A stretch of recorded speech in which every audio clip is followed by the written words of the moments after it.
In a small village nestled between rolling hills and dense forests, there lived an elderly storyteller named Arya. Her cottage stood at the edge of the village, its stone walls softened by climbing ivy and wildflowers that bloomed in every season. To outsiders, she seemed like any other old woman, bent slightly with age, silver hair braided neatly down her back, but to the villagers, Arya was something far more. She was the keeper of memory, the voice of forgotten wonders, and the bridge between the ordinary world and the magic that once flowed freely through it. From the time the first bell rang at dusk, villagers would begin making their way toward the central clearing. Children ran ahead, laughter echoing through the trees, while elders followed slowly, leaning on carved wooden staffs polished smooth by years of use.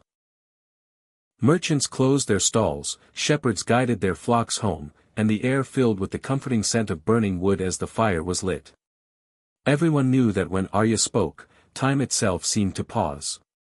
Her tales were legendary, passed from one generation to the next like treasured heirlooms. She spoke of ancient spirits, forgotten kings, enchanted forests, and quiet miracles born of kindness. Some said Arya did not invent these stories but remembered them. That she had lived long enough to witness fragments of the magic herself. Others believed the forest whispered its secrets to her in dreams. Arya never confirmed nor denied these rumors. She only smiled, her blue-gray eyes shimmering with something that felt like truth. On one cool autumn evening, as golden leaves drifted lazily from the trees and the air carried the promise of winter, the villagers gathered closer than ever.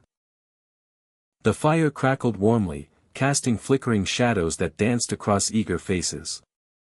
Arya settled onto her worn wooden stool, wrapped her shawl tightly around her shoulders, and rested her hands on her walking stick. "This," she said softly, her voice carrying effortlessly through the hush, "is a story from a time when the forest was younger, and wishes still listened to the hearts that made them." The children leaned forward. Even the wind seemed to still. Long ago, in the heart of the enchanted forest beyond the village's boundaries, there existed a hidden grove known only to a select few. The forest itself guarded the path to it, twisting trails and thickening undergrowth to deter those who wandered with careless intent. Sunlight filtered through towering ancient trees, illuminating moss-covered stones and streams so clear they reflected the sky like glass. Birds sang melodies that felt older than language, and the air hummed faintly, alive with unseen magic. At the center of this grove stood a tree unlike any other.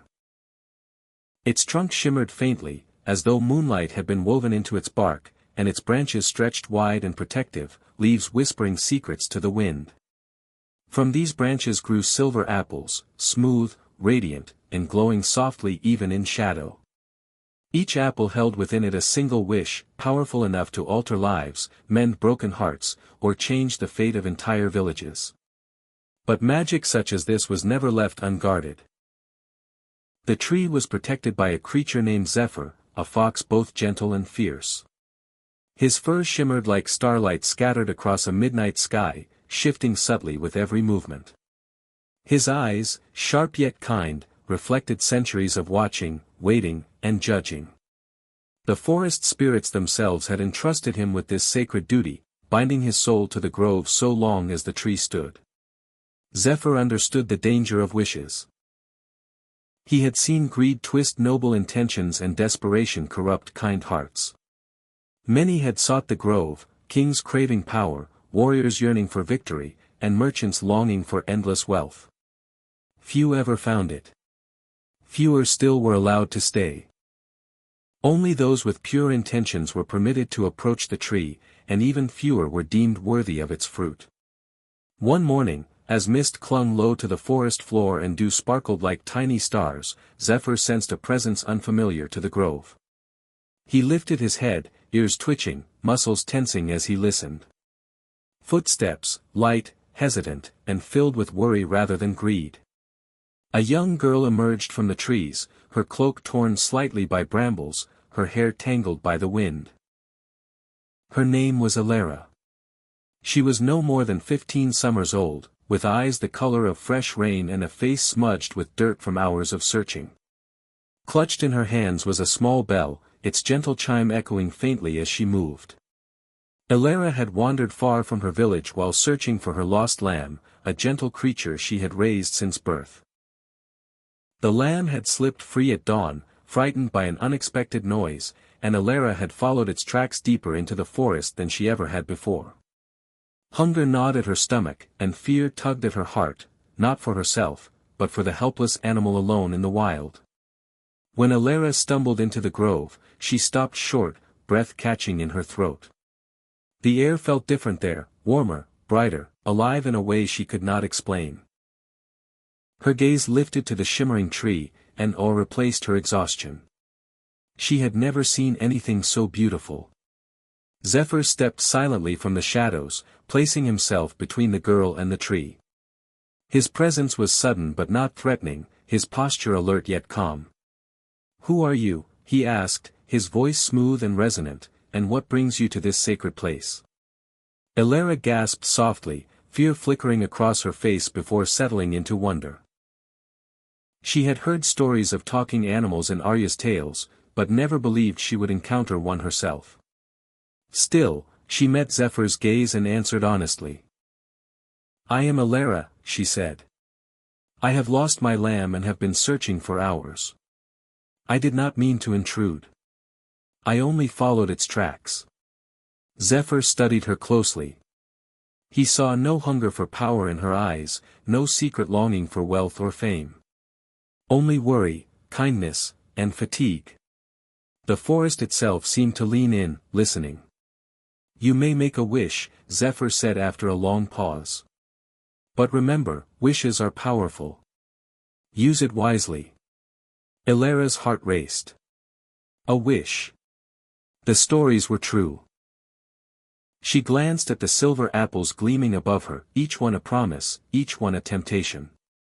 She thought of herself, of her family's modest home, of long winters and aching hands.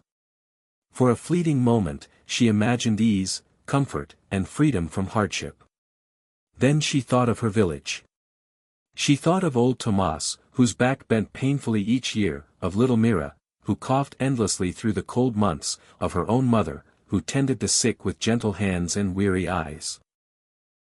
She thought of how often suffering visited even the kindest people.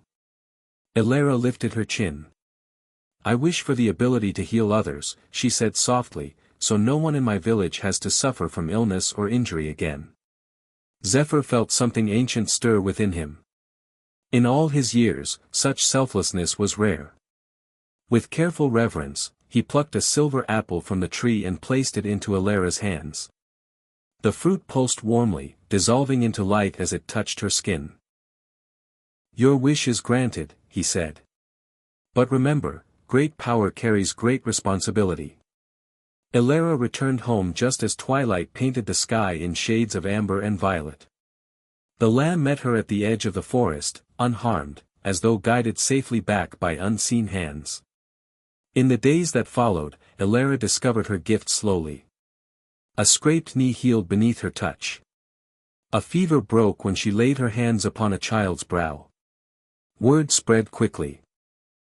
People came hesitantly at first, then in waves, neighbors, travelers, strangers from distant villages. Ellara healed wounds, eased pain, and restored hope. She never asked for payment, accepting only gratitude and quiet smiles. Though exhaustion weighed heavily upon her, she never turned anyone away. Years passed, and Ellara became known as the Healing Maiden. Her village prospered, illness faded, and despair found no place to linger. Fields grew fertile, children laughed freely, and the forest seemed to watch over them with quiet approval. One evening, as Ellara tended her garden, an old woman approached, leaning on a staff carved with symbols of leaves and stars. Their eyes met, and Ellara recognized the familiar shimmer. "Zephyr," she whispered. He smiled, human now but unmistakable. "Your wish has brought immense good," he said. "The spirits are pleased." Ellara shook her head gently. "I need no gift. Knowing I have helped others is enough." Zephyr nodded. "Then your village shall be forever protected." Arya's voice softened as the fire burned low. "And so," she finished, the greatest magic was not the wish, but the heart that made it. The villagers sat in silence, understanding at last what Arya had always tried to teach them. That kindness endures longer than magic. Don't forget to subscribe our channel.